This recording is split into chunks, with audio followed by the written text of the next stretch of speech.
Are we live? Yes, we're live now. Hello. That was great comedic timing. I like it. We are live now. And your Um, webcam's working. my webcam is working. Yeah, there's it decided to like push an update, and then Streamlabs was like, "Hey, I don't see that." What's this device? Yeah. And it's like, "What are you talking about?" It didn't even see the device anymore. It's probably because I updated it while Streamlabs was already like running, and it's like, "Uh-oh, no, nope, Oh, the old one you're a doesn't." braver man than I. The old That's one doesn't exist and the new one doesn't either. So, well, I mean, you just have to like close it and bring it back up and everything is fine, yeah. usually. I mean, it wouldn't be the end of the world if we didn't have a webcam. That's fine too, but, you know, it's kind of interesting. Hey, Paul. How's it Hey, well, going? it's part of our fortnightly ritual to see you there, Andrew, in all your glory. Oh, It wouldn't be the gosh. same. I, I, um, I've been relatively low tech. Like, I was using the lights and stuff for something else a while back, and then I haven't had the heart to like set everything back up because it's like behind my desk, which is technically pushed up against a wall, which already has like a ton of wires back there, and like I would have to set up everything and for the lights in order to use the green screen, and it was like, oh man, and like I could potentially be shocker could be moving like in a couple of months and stuff. So I'm just like, I don't need to do that. I don't need to reset it up until I move. But I should probably reset it up. It's probably gonna be a little while before any of that actually happens. So, but Did for we now talk you about this can. last Yeah. stream? We started talking about this, right? Your house hunt on the previous Oh, stream. we might have. I don't remember if we did, but yeah, we could. I could finally be moving into a new place. So I don't want to like dox myself or anything, but yeah, we could Yeah.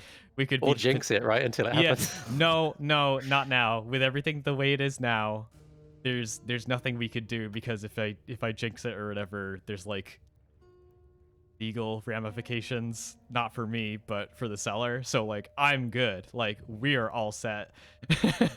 We are absolutely all set. Like, you know, besides some like I don't know, some really wonky stuff, but we're all set. So for now, yeah, I'll have to deal with my apartment walls, and I figured I'd switch out the stuffed animal every once in a while. So I grabbed one of my Oh, partners, you a did. different one. Yeah. I don't know if that was me going crazy there. Okay. No, we've switched from Sleepy Time Kirby to some kind of like box with like a fancy hat. I don't know.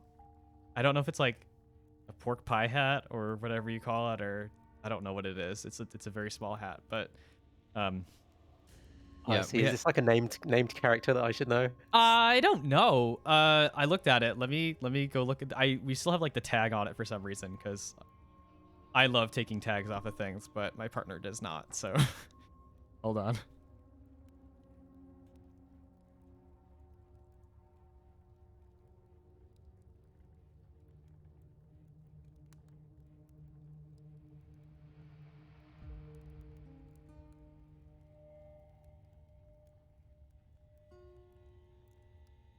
Poochie Rascal? I don't know what that is. It says Nippon Animation on it though. So like, is this a real thing?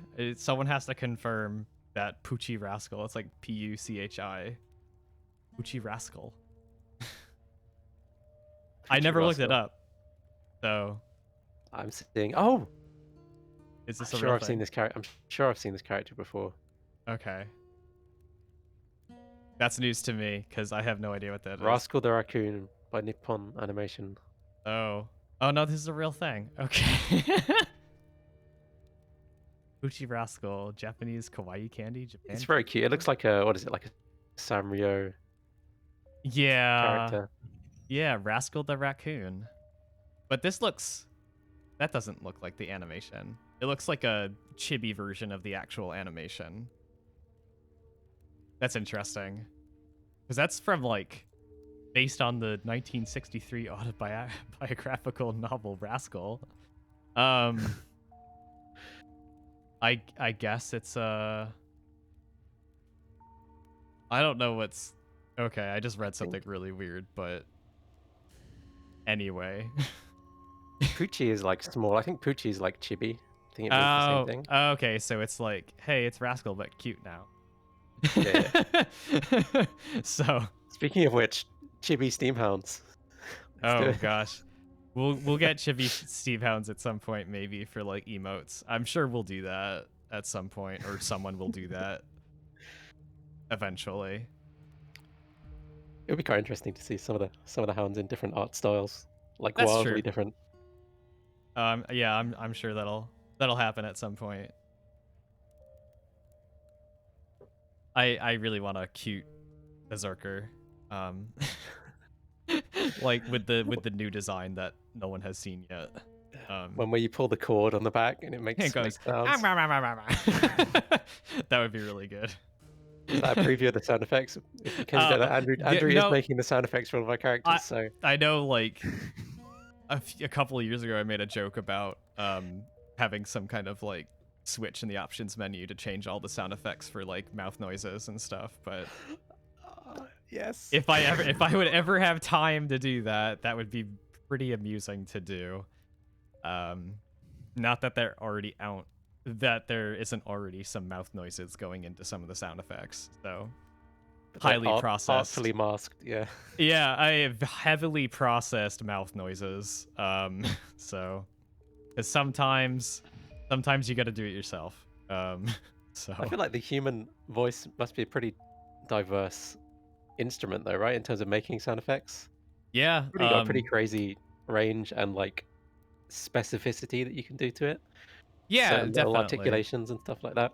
Well, it's just like it's articulations and like the mouth is a filter, the throat is a filter, your like nasal cavity is a filter. Like when you're like, so when there's actually been like quite a few like studies for like synthesizing voice, and it's kind of interesting because you can do like a synthesized version of it, but you can also do like a physical model. Where they don't sound super great yet, but there are people who have like physically modeled throats and vocal cords and nasal cavities and like mouths and stuff like that. Yeah. And you throw them all together, and it's very interesting. Like technically you can do that. It's really cool. But going back to the original point, like the human voice is like incredibly complex. So there's a lot of things going on, and if you know how to control all of those bits and pieces, you can do some wild stuff.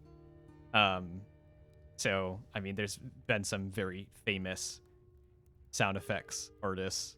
I can just think about the guy on Spaceballs. Can't remember his name, but the radar guy or whatever his name is. But yeah. It's been such a long time since I've seen that movie, but that guy's been in other stuff as well. You said Spaceballs, and I pictured Space Jam for a minute. I was. Oh no. I'm you mean the Star Wars part? Okay, yes. Yeah, that one. There's just some crazy stuff you can do with your voice, but yep. Hey, what's up?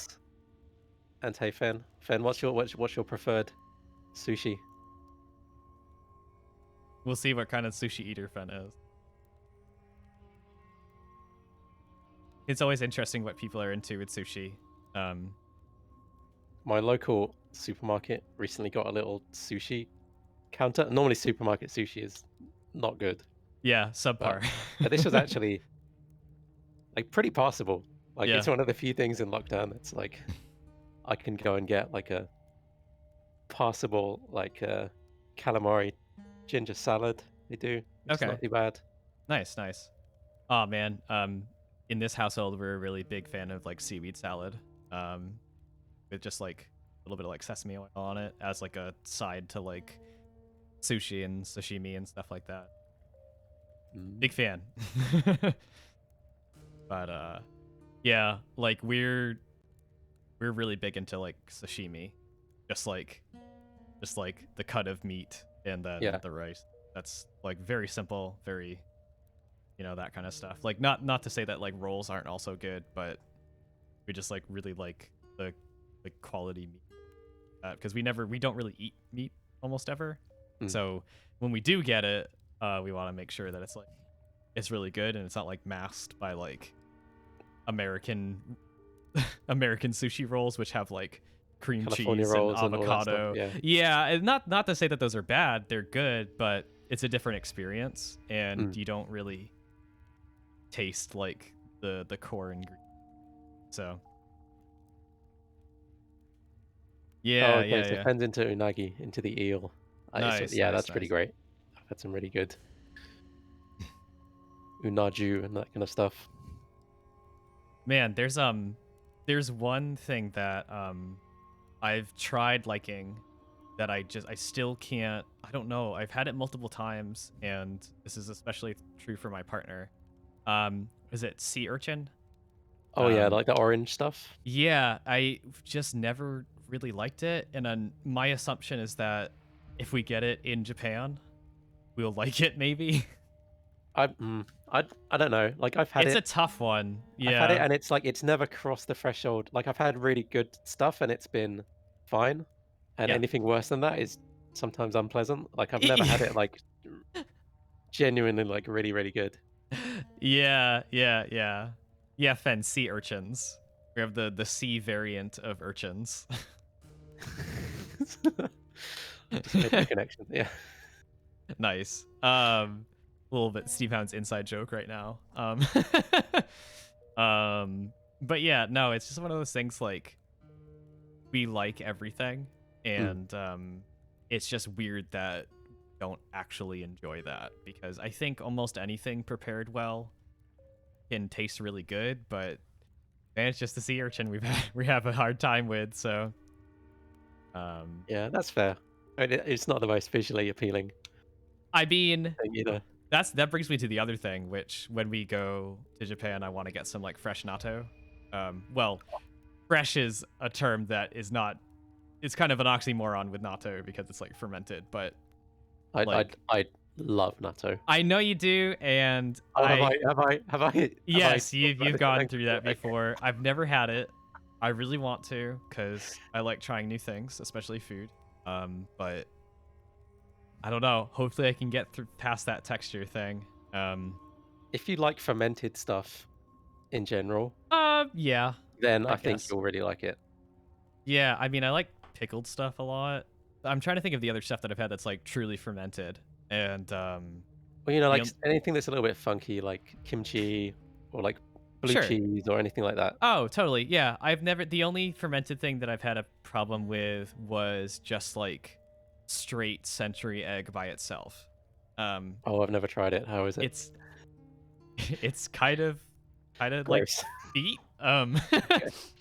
I've heard that like no sane person eats it just by itself. It's definitely a thing that you like have in addition to something, like as an ingredient, as like a garnish, as opposed to like, no, I'm just gonna like chow down on this. Like not many people like normally do that. So yeah, I don't know. We bought a few from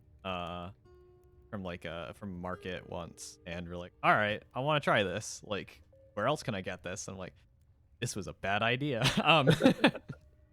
I'm sure if we had it like with rice and like soy sauce and like some just anything else to like break up that like really heavy, intense, like creamy, funky flavor.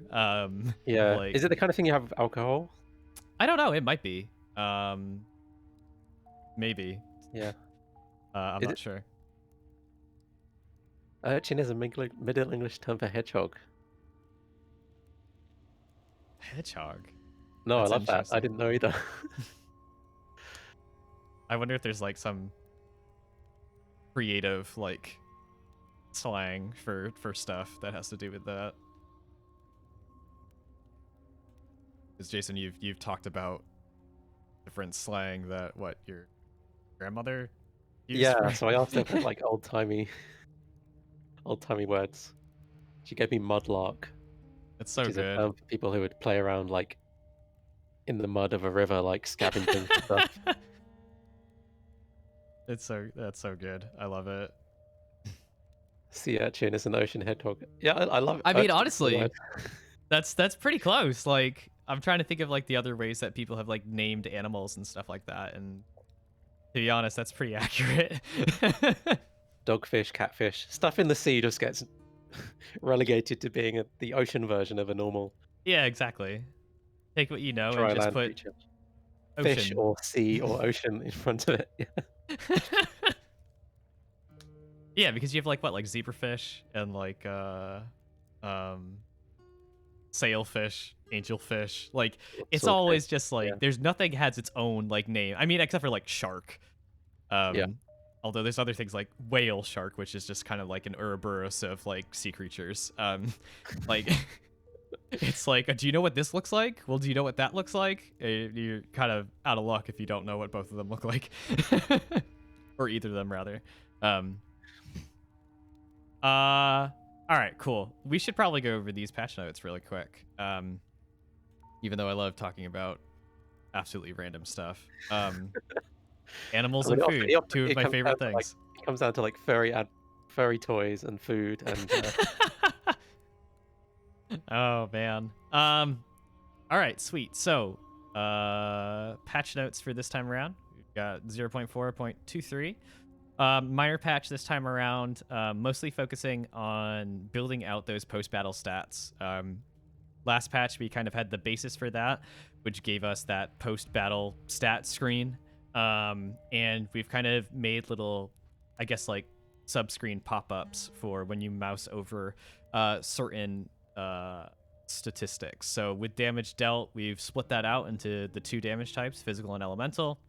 And we also have that average per turn, which is a very interesting thing. So you can see like your overall effectiveness per turn of that character.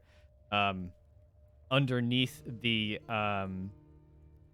the like featured skills and stuff like that, you can actually have a breakdown now of how many times a certain skill was used. So before, we had a little thing where, you know, if you only use two different skills, you would have like 50%, and you're like, oh, what was the other one? Now you can see all of them. So this is kind of just a way to expose more of those statistics to you. This is probably not going to be the final the final rendition of how we display these, but it's nice to show you like a lot more of the stuff that we're actually, all the data that we're collecting on these battles. I mean, there's a ton more, definitely, that we can expose, but for now, we're just showing a little bit more stuff that could be interesting to yeah. y'all. So I think that the thing about showing more is, one, it's like, what do people want to see? And two, it's yeah, how do we show it in a way that's easy to follow and understand.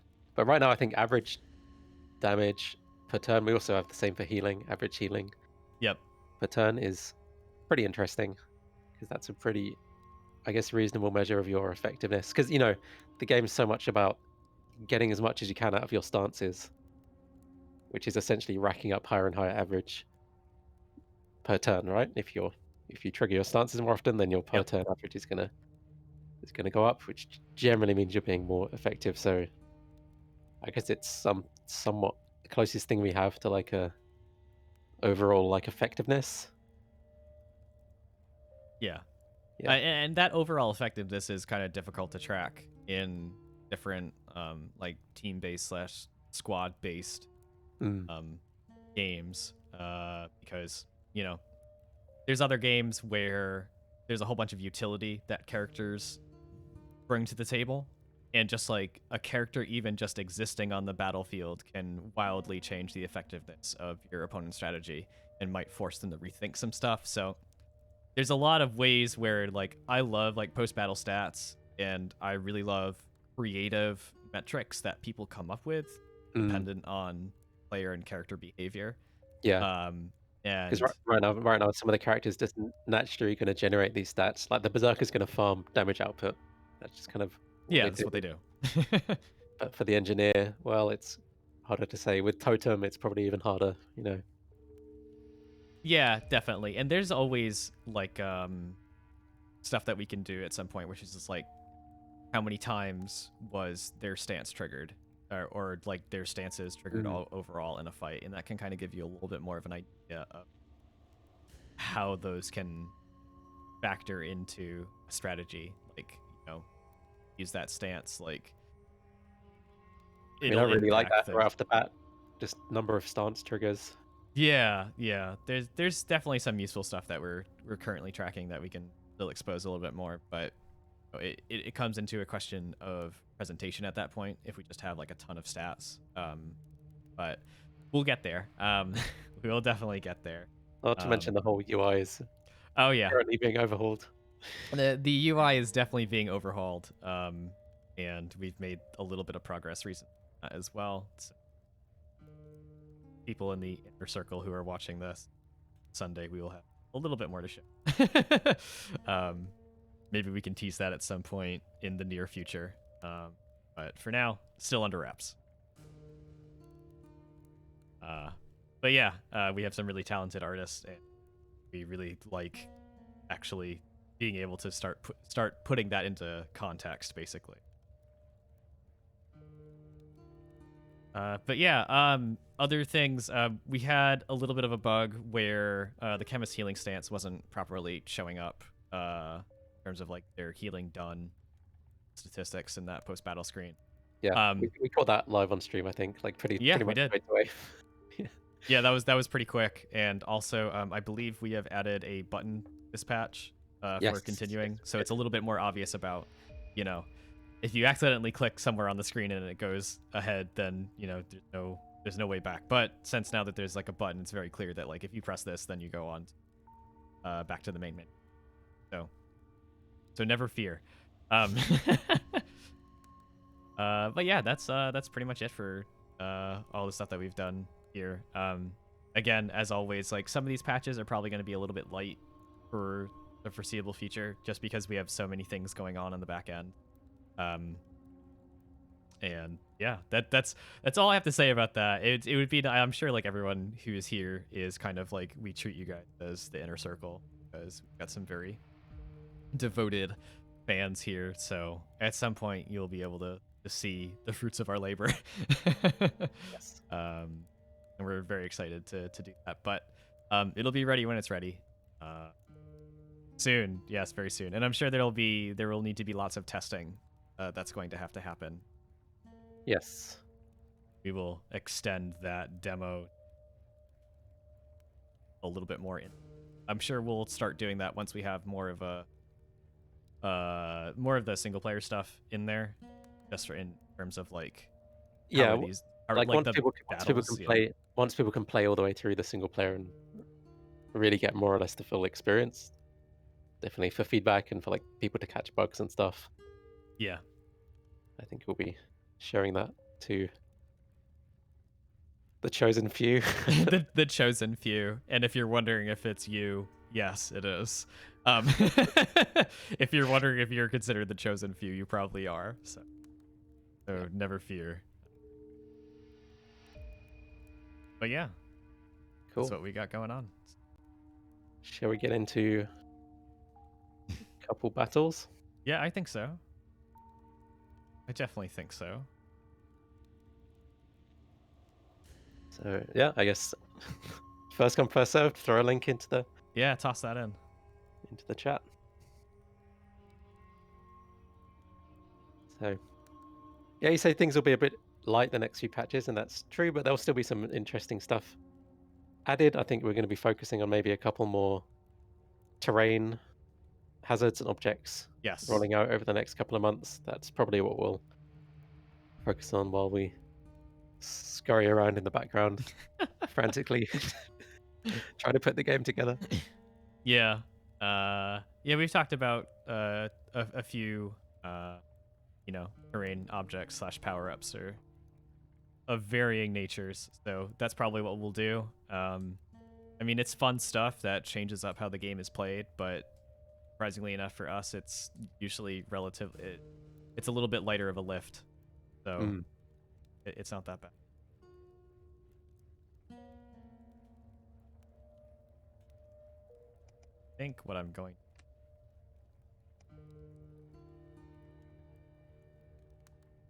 spicy, and I'll do that. That's right. First match of the day. Let's go. Shaking it up a little bit. Someone wants to get in there. If no one takes it, I will. Well, man, Paul's in there. All right, what do we want to do?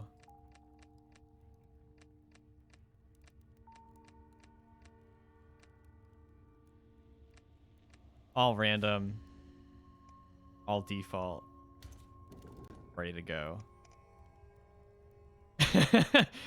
Bring it. I don't know. It's I did I do a batch last week? I don't remember. Or the week before. I think we played one. Yeah, we did. I think it involved the berserker being kind of brutal. I will not pick the berserker this time because I want to see if I can push a different character to its limits, I believe. Oh, we did do draft mode last time. That was fun. We'll have to do that again at some point. Stream. Yeah, I've been playing a bit of Hearthstone, and you know they have the A whole. bit of Hearthstone. All right, speaking my language now. Okay, to tell the truth, I've been watching my brother play Hearthstone. I like that. Ah, there we go.